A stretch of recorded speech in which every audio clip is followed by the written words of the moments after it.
फिर भी ना जाने क्यों सबके बाद है औरत। कभी पिता के मान सम्मान पे मिटती है तो कभी पति के कदमों में कुर्बान होती है औरत। हेलो माय यूट्यूब फैमिली, कैसे हैं आप सब? आई होप कि आप सब ठीक होंगे। आज दिन की शुरुआत होती है मेरी झाड़ू पोछे के साथ, क्योंकि सुबह सुबह 4:30 बजे जब मैं उठती हूँ तो सबसे पहले ब्रेकफास्ट के लिए सब्जी या जो भी बनाना होता है, परोंठी वगैरह, उसकी तैयारी करके किचन में रख देती हूँ।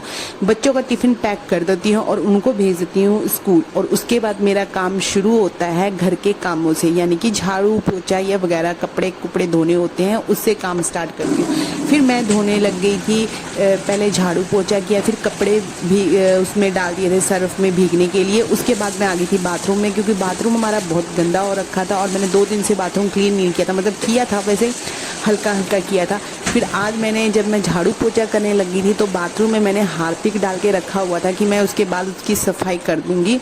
और उसके बाद मैं पूरा बाथरूम एकदम ब्रश से रगड़ रगड़ के, मतलब कोने कोने से बिल्कुल बाथरूम चमका दिया। आज मेरा बाथरूम एन हो गया है चकाचक, बिल्कुल टिप टॉप बाथरूम लग रहा था। तो 2 दिन के लिए अब बाथरूम की तरफ से रेस्ट मिलेगी मुझे, कि बाथरूम को ज़्यादा मतलब अच्छे तरीके से नहीं साफ़ करना पड़ेगा, मैं थोड़ा थोड़ा करूँगी।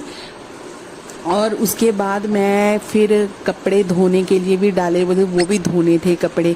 एक बात तो है कि औरतों को ना सैलरी मिलनी चाहिए, जो हाउसवाइफ होती है ना उनको भी सैलरी मिलनी चाहिए, क्योंकि इतना काम करती है सुबह से लेके शाम तक, बस एक पैर में ही खड़ी रहती है। एक पैर में इतना काम होता है, घर का काम ही नहीं ख़त्म होता है सारा, कि जितना काम कर लो उतना लगता है कि थोड़ा है।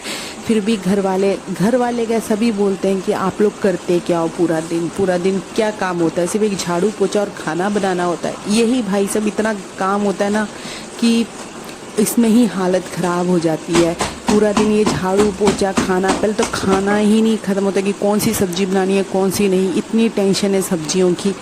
फिर उसके बाद जब बच्चे स्कूल से आ जाते हैं फिर उनको पढ़ाओ लिखाओ, ये काम करो वो काम करो, बस इसमें ही पूरा दिन निकल जाता है। अब मेरा ही ले लो, मैं 4:30 बजे उठती हूँ, पूरा दिन लेट के नहीं देखती हूँ। एक टाइम नहीं कि मुझे लेटने का टाइम लगता है, जब मैं लेटती हूँ जब तक मेरे बच्चे आ जाते हैं और फिर उनको खाना वगैरह देना होता है। इसलिए तो मैं बोलती हूँ कि जो हाउस वाइफ होती है ना उनको भी अपने हक के लिए खड़े होना चाहिए। भाई हमें भी सैलरी दो, हम भी सैलरी लेंगे। तो फिर ऐसे ही अब मैं कपड़े धोने लग गई थी। कपड़े मैंने हाथ से ही धोने। अच्छा मुझे कमेंट में बताना किस किस को हाथ से धोने कपड़े अच्छे लगते हैं। मुझे हाथ से धोना कपड़ा बिल्कुल पसंद नहीं है, मुझे इतना आलस आता है ना कपड़े धोने में। अगर मुझे हाथ से धोना पड़े मेरी तो जान निकल जाती है। मुझे पसंद है मशीन में धोना कपड़े, कि मशीन में डालो और फिर उसके बाद अपना घर का थोड़ा जो अंदर का काम होता है रूम वगैरह का वो काम करो, फिर जाके उसको ड्राई कर दो और उसको सूखने के लिए डाल दो। यहाँ तो पूरा टाइम 1 घंटा 2 घंटे तो इसी में लग जाते हैं। पहले उसको धो, फिर उसको निचोड़ो, फिर उसको डालो, बहुत काम होता है भाई कपड़े का भी। फिर उसके बाद मैं भी कपड़े ऐसे ना पानी से वो धोने लग के फिर उसके बाद मैंने कपड़े वगैरह सूखने डाल दिए थे। अभी तक मैंने कोई ब्रेकफास्ट वगैरह कुछ नहीं किया था और 10 बज गए थे। यही काम करते करते 10 बज गए थे। मुझे इतनी भूख लग रही थी ना, मैंने नहाना भी था अभी तक। मैंने सोचा चलो पहले कपड़े धो लेती हूँ उसके बाद ही नहाती हूँ, क्योंकि फिर आधा काम रह जाता है ना। फिर नहाने उससे पहले अगर नहा लो फिर मज़ा सा नहीं आता है, फिर से सारा ही कपड़े वगैरह सारे गंदे हो जाते हैं। इसलिए आज मैंने क्या किया था, आज मैं सुबह नहीं नहाई थी, मैंने सारा काम वगैरह किया उसके बाद ही मैं नहाने गई। ये मैंने यहाँ पे कपड़े सारे सूखने के लिए डाल दिए थे और यहाँ पे ना सिलेंडर पड़ा हुआ था ये भरवाने के लिए। इसकी गाड़ी नहीं आ रही थी काफ़ी देर से, सुबह से निकाल के रखा हुआ था सिलेंडर। उसके बाद मैंने सिलेंडर को साइड किया और कपड़े सूखने के लिए डाल दिए। तो आज बरसात के मौसम में भी यार धूप इतनी ज़्यादा निकलती है ना, सुबह ही धूप निकल जाती है, मतलब इतनी कड़ाकेदार धूप होती है कि कपड़े ड्रायर में सुखाने की कोई ज़रूरत ही नहीं है, वैसे ही सूख जाएंगे। यहाँ पे ना इतने फेस पे ब्लैक हेड्स और वाइट हेड्स हो रखे हैं ना, सोचा था कि स्क्रबिंग करूँगी नहाने से पहले, पर वो स्क्रबिंग करने का मुझे टाइम नहीं लगा और मैं फटाफट नहा के निकल आई थी। जो कपड़े डाले थे वो भी धो दिए थे, क्योंकि मैंने खाना वगैरह भी बनाना था दोपहर का। तो दोपहर के 11 साढ़े 11 हो गए थे बस यही काम करते करते। फिर हाथ की मेरी चूड़ी टूट गई थी, 2 दिन से टूटी हुई थी, इस पर मुझे ध्यान नहीं दिया। जब गया तो मैंने सोचा चलो अपनी चूड़ियाँ निकाल के चूड़ियाँ डालूँ और आप सबको दिखा दूँ। ये रही मेरी चूड़ियाँ, चूड़ियाँ तो मैंने बहुत रखी हैं, पर आती मेरे हाथ में कोई भी नहीं है, क्योंकि मेरा हाथ कुछ ज़्यादा ही भारी हो चुका है। तो इसलिए मैं वैसलीन से ही डालती हूँ, वैसलीन लगा के या कोई भी कोल्ड क्रीम लगा के ही चूड़ी मेरे हाथ में डलती है। हाँ, अगर कोई दुकान वाला कोई डाल दे मेरे हाथ में चूड़ी तो मुझे छोटा साइज़ भी आ जाता है चूड़ी का, पर मैं खुद से थोड़ा बड़ा साइज़ ही लेती हूँ कि खुद से डालनी होती है। उसके बाद मुझे इतनी भूख लग रही थी, इतनी ज़्यादा भूख लग रही थी, सोचा कि क्या खाऊं क्या खाऊं। इसमें मैंने लगाया है जेड प्लांट, इसको बनाऊंगी मैं बोनसाई। एक ये बनाया, एक ये लगाया हुआ है और एक ये बना रही हूँ, उसका बोनसाई बना रही हूँ। ये देख लो, एक ये लेके आई थी मैं।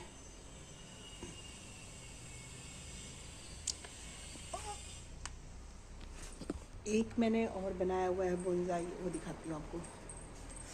यार धूप बहुत है, ये देखो। एक ये छोटा सा पौधा है, इसको मैं बोनसाई बना रही हूँ। इसको 4 साल हो गए, मतलब नहीं 3 साल तो हो ही गए, 4 साल इसको लगे हुए को। तो इसकी जड़ बहुत अच्छे से होती है और मैंने कल ही इसकी ऊपर से पूरी कटिंग कर दी है। इसको शेप तो मैंने दी है बोनसाई की, अब पता नहीं कि बनेगा कि नहीं बनेगा, पर मुझे लग रहा है कि थोड़ा थोड़ा बन रहा है।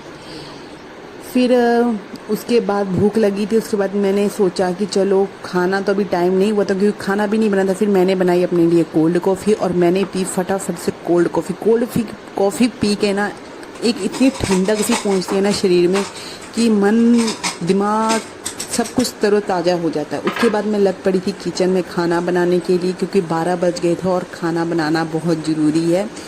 मेरे फादर इन लॉ और मेरी सासू माँ ने खाना खाना होता है। पूरे मेरे फादर इन लॉ है जो, वो 1:30 बजे आ जाते हैं खाना खाने के लिए। तो जब तक मुझे खाना रेडी करना होता है, उसके बाद मैंने यहाँ पे मिक्स दाल का मतलब है जो राजमा, वाइट चने का, ब्लैक चने और मतलब सारी जो सब्जियाँ होती हैं वो सारी मिक्स करके मैंने वो दाल रखी थी बनने के लिए। और फटाफट मैंने प्याज को यहाँ पे काटा और फिर उसके बाद लगाया तड़का। और रोटियाँ थोड़ी सी बनानी थी, क्योंकि आज मेरी बेटी बोल रही थी चावल खाने के लिए, तो मैंने इसके साथ बनाए थे चावल। और मुझे भी चावल बहुत ज़्यादा पसंद है। जब चावल होते हैं तब मैं दोपहर को खाना खाती हूँ, अगर चावल ना हो तो मैं दोपहर का खाना ही नहीं खाती हूँ। यहाँ तक मैं रात को भी नहीं खाऊंगी अगर चावल ना हो।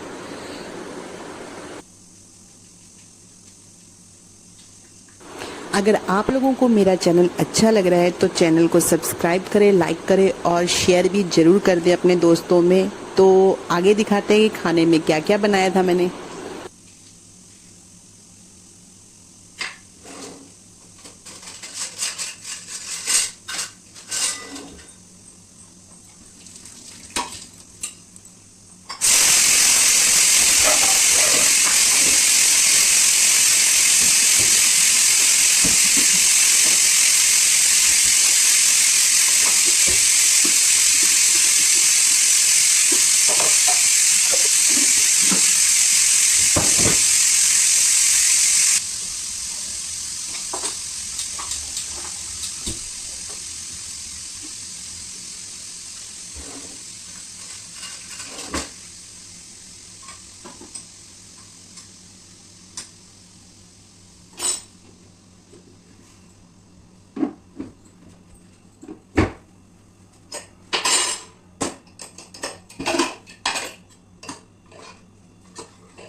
नहीं रखा था, वैसे ही सिंपल वाले चावल रख दिए थे बनने के लिए। और इधर मैं दाल को तड़का लगाने की पूरी तैयारी कर रही थी, मतलब बस लगाने वाली थी तड़का। और ये देखिए मैंने लगा दिया, यहाँ पे दाल के लिए तड़का लगा दिया है। और फिर इसके बाद मैंने किया खाने की तैयारी, मतलब कि रोटी वगैरह बनाई। चावल भी मेरे बन के रेडी हो गए थे। इसके बाद मैंने बनाई रोटी, क्योंकि डैडी जी खाते हैं रोटी, तो उनके लिए रोटी बनाई। उसके बाद ये देखो, ये रहा हमारा दोपहर का खाना। चावल है, चपाती है, दाल है, सब्जी है, सलाद है और वो पतेड़ा है जो मैंने कल की रेसिपी में जो दिखाई थी कि कैसे बनाते हैं वो है। जो हिमाचल पंजाब से होंगे वो सब जानते हैं कि इसको क्या बोलते हैं, और भी इधर उधर लोग खाते होंगे पर मुझे पता नहीं है कि उसको क्या बोलते हैं। और ये रहा मेरा खाना। तो बाय, आगे मिलते हैं नेक्स्ट ब्लॉग।